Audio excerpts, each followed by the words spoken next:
This book reveals for the first time in nearly 200 years the details of Robert Stephenson's great Colombian adventure.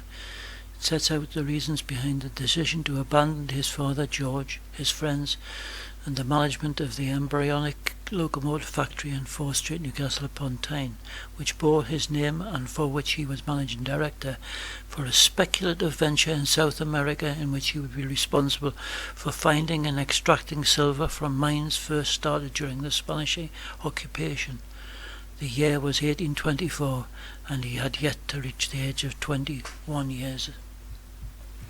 Robert did not return to England until 1827, but that event triggered a burst of creative energy and flair for a series of groundbreaking locomotive designs, starting with a rocket in 1829 for the competitive trials for the choice of engine for the Liverpool and Manchester Railway, which his father had engineered and constructed in his absence.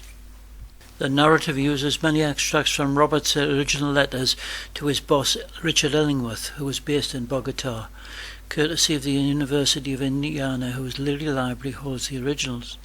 They describe vividly the difficulties encountered, the anxiety he felt about what was happening in England in his absence, the problems of managing some of the workmen, all of whom were from Cornwall, the lack of materials, the regular bouts of illness, and the frustration with the mining company in London, who questioned his judgments.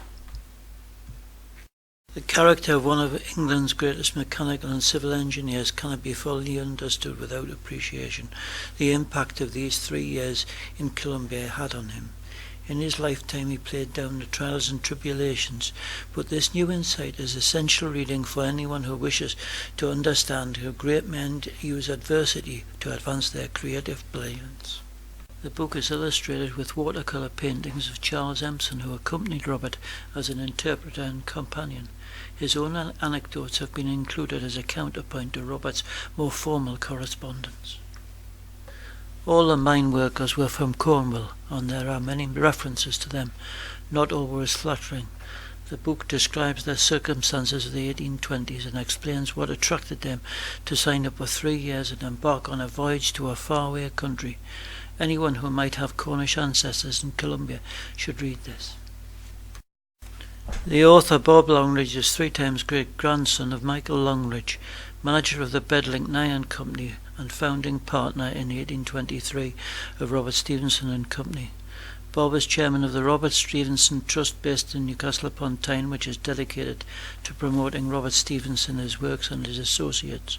The Robert Stephenson Trust has acquired copies and rights to publish items from the Illingworth manuscripts and Charles Empson's paintings. The book can be purchased from the Trust, price £11.99.